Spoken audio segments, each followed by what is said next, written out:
Hilliard. I got so much motherfucking design on right now. Break it down, bring it back, make it clap. I got 3 old thoughts, new block, wear that thing. Bitches on my line, and you know. Bismillahirrahmanirrahim. Assalamualaikum warahmatullahi wabarakatuh. Alhamdulillahirabbil alamin. Allahumma sholli ala sayyidina Muhammadin wa ala alihi washabihi ajmain. Perkenalkan, nama saya Rian Febriansyah, saya dari kelas 9B. Di sini saya akan menyampaikan materi kultum yang berjudul Keutamaan Berbakti kepada Orang Tua. Langsung saja, yang pertama, mendapatkan ridho Allah Subhanahu wa taala. Untuk mendapatkan ridho Allah Subhanahu wa taala, seorang anak wajib patuh serta berbakti kepada orang tuanya terlebih dahulu. Ketika anak mulai patuh dan berbakti kepada orang tua, insya Allah Allah Subhanahu wa taala akan memberikan restu serta ridho dalam kehidupannya. Berbakti dengan ibu serta bapak bisa dilakukan kapanpun. Yang kedua, dimudahkan urusan dunia. Hikmah berbakti kepada orang tua selanjutnya yakni akan dimudahkan berbagai kepentingan serta urusannya di dunia. Ketika seorang hamba berbakti kepada ibu serta bapak, insya Allah Allah Subhanahu wa taala akan segera memudahkan urusannya di dunia, baik itu urusan pekerjaan, jodoh, dan lain sebagainya. Yang ketiga, dimudahkan urusan akhirat. Selain dimudahkan urusan di dunia, berbakti pada orang tua juga akan memudahkan urusan hamba ketika di akhirat. Ketika di akhirat, kelak seseorang tentunya akan menemukan kehidupan baru. Urusan kehidupan tersebut tentunya juga ada ujian. Hal tersebut bisa diiringkan dengan berbakti. Yang keempat, janji surga. Hikmah berbakti kepada orang tua keempat, ini sudah menjadi rahasia umum. Ketika semasa hidup seseorang berbakti kepada orang tua, maka imbalannya adalah surga Allah. Hadiah ini tentunya diberikan kepada seseorang yang konsisten, patuh, serta berbakti dengan orang tua mereka. Yang kelima, umurnya berkah. Ada banyak hal yang bisa dilakukan anak untuk mendapatkan keberkahan umur dan keberkahan hidup. Salah satu langkah yakni dengan berbakti kepada bapak serta ibu. Dengan berbakti, seseorang akan mendapatkan keberkahan dari Allah Subhanahu wa taala, terutama keberkahan umur. Dan yang keenam, dimudahkan rezeki. Diberikan rezeki yang cukup merupakan satu dan dari sekian banyaknya hikmah berbakti kepada orang tua yang cukup membahagiakan. Perlu diingat, bentuk rizki tidak hanya soal materi. Ada banyak rizki lain, misalnya anak solihin, kesehatan, dan masih banyak lagi. Dan yang ketujuh, menghilangkan kesulitan. Dunia adalah tempatnya kesulitan dan kesyukuran. Namun, hal tersebut bisa diatasi dengan banyak cara. Di antaranya, yakni dengan mulai berbakti kepada ibu serta ayah. Cobalah merenungi diri. Jika kesulitan tidak berakhir, apakah kita sudah berbakti kepada ibu bapak? Dan yang kedelapan, tidak durhaka. Salah satu hal yang menyebabkan seseorang tidak dicap sebagai anak durhaka, yakni berbakti kepada ibu bapak. Banyak orang di luar sana yang dicap anak durhaka karena menelantarkan ibu serta bapaknya.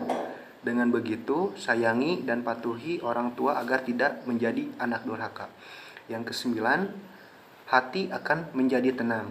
Hikmah berbakti kepada orang tua yang kesembilan adalah hati menjadi lebih tenang.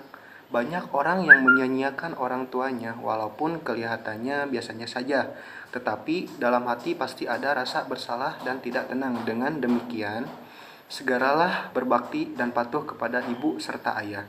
Dan yang ke-10, bisa meleburkan dosa-dosa yang diperbuat. Selain bisa mendapatkan balasan berupa surga, seseorang bisa diampuni dosa-dosanya karena berbakti dengan ibu serta bapak. Dengan demikian, segeralah menemui ibu dan bapak dan segera berbakti dengan mereka. Jika kedua orang tua telah tiada, seseorang anak bisa berbakti dengan mendoakannya. Dan yang ke-11, mendapatkan pahala yang besar. Ada satu lagi hadiah yang diterima seseorang saat berbakti dan patuh dengan ibu bapak, yakni pahala. Seseorang tidak perlu jauh-jauh pergi dan mencari pahala karena dalam rumah pun seorang anak bisa mencari pahala. Lantas, bagaimana jika orang tua telah tiada? Seorang anak masih bisa dikatakan berbakti dan patuh kepada orang tua walaupun ibu bapak telah tiada. Salah satu caranya yakni dengan mengirimkan doa kepada Allah untuk ibu bapak. Dan yang ke-12, amal yang paling utama. Berbakti kepada orang tua merupakan salah satu amal yang paling utama. Yang artinya, dalam hadis dari Abdullah bin Mas'ud radhiyallahu anhu berkata, "Aku pernah bertanya kepada Rasulullah Shallallahu alaihi wasallam, amalan apa yang paling dicintai oleh Allah?" Beliau menjawab, salat pada waktunya. Aku melanjutkan, "Kemudian apa?" Beliau menjawab, "Berbakti kepada orang tua." Lalu aku bertanya lagi, "Kemudian apa?" Beliau menjawab, "Berhijrah di jalan Allah." Hadis riwayat Bukhari dan Muslim. Yang ke-13, bernilai jihad. Berbakti kepada orang tua senilai dengan jihad fisabilillah. Sehingga pada beberapa hadis beliau menganjurkan orang yang akan berjihad untuk berbakti kepada orang tua.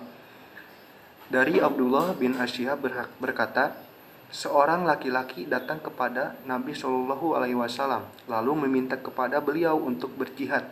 Maka beliau bersabda, "Apakah kedua orang tuamu masih hidup?"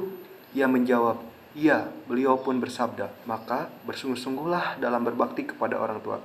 Hadis riwayat Al-Bukhari dan Muslim. Yang ke-14, berpahala hijrah.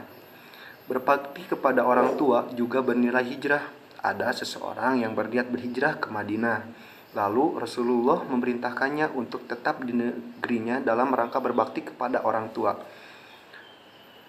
Seorang laki-laki datang kepada Rasulullah Shallallahu alaihi wasallam lalu berkata, "Saya berbait kepada untuk berhijrah dan berhijrah. Aku mengharapkan pahala dari Allah." Beliau bertanya, "Apakah salah satu orang tuamu masih hidup?" Ia bertanya, "Ya, bahkan keduanya masih hidup." Rasulullah bertanya lagi, "Maka apakah kamu masih akan mencari pahala dari Allah?" Ia menjawab, "Iya." Maka beliau pun bersabda, "Pulanglah kepada kedua orang tuamu, lalu berbuat baiklah pada mempergauli mereka." Hadis riwayat Muslim. Yang ke-15, surga di bawah kaki ibu. Ungkapan surga berada di bawah kaki ibu merupakan ungkapan yang bersumber dari hadis dan menunjukkan betapa luar biasa keutamaan berbakti kepada ibu. Jahimah pernah datang kepada Nabi Shallallahu alaihi wasallam lalu berkata, "Ya Rasulullah Shallallahu alaihi wasallam, aku ingin berperang dan sungguh aku datang untuk meminta pendapatmu." Beliau bertanya, "Apakah engkau masih memiliki ibu?" Ia menjawab, "Iya." Maka beliau pun bersabda, "Tetaplah bersamanya karena sesungguhnya surga ada di kakinya." Hadis riwayat Ibnu Majah dan An-Nasa. Yang ke-16, dipanjangkan umur ditambah rezeki. Di antara keutamaan berbakti kepada orang tua adalah sama dengan keutamaan silaturahmi, yakni dipanjangkan umur dan ditambahnya rezeki. Siapa yang ingin dipanjangkan umurnya dan ditambah rezekinya, maka hendaklah ia berbakti kepada orang tuanya dan menyambung silaturahmi. Hadis riwayat Ahmad. Yang ke-17, memperoleh ampunan Allah. Berbakti kepada orang tua merupakan salah satu amal yang dengannya Allah mengampuni dosa-dosa hamba. Siapa yang mendapatkan salah satu dari kedua orang tuanya kemudian ia tidak diampuni, maka Allah telah menjauhkannya dari rahmat. Hadis riwayat Ahmad. Yang ke-18, taat kepada orang tua merupakan bentuk ketaatan kepada Allah. Seperti hadis yang berbunyi, taat kepada Allah salah satu bentuknya adalah taat kepada orang tua. Durhaka terhadap Allah salah satunya bentuknya adalah durhaka kepada orang tua. Hadis riwayat Sabrani. Yang ke-19, keridhaan Allah ada pada keridhaan orang tua. Rasulullah SAW bersabda, "Keridhaan Tuhan ada pada keridhaan orang tua, dari kemurkaan Tuhan ada pada kemurkaan orang tua." Hadis riwayat Tirmidzi. Yang ke-20, dari Ibnu Umar radhiyallahu anhu, ia berkata, seorang laki-laki datang menghadap Nabi lalu berkata, "Sesungguhnya aku telah melakukan satu dosa. Apakah aku bisa bertaubat?" Beliau balik bertanya, "Apakah engkau masih memiliki ibu?" Ia menjawab, Tidak. Beliau bertanya lagi, apakah engkau masih memiliki bibi, saudara ibu? Ia menjawab, ya. Maka beliau bersabda, maka berbaktilah kepadanya. Hadis riwayat Tirmizi. Sekian materi dari saya. Mohon maaf bila ada kesalahan maupun kekurangan. Terima kasih atas perhatiannya. Wassalamualaikum warahmatullahi wabarakatuh.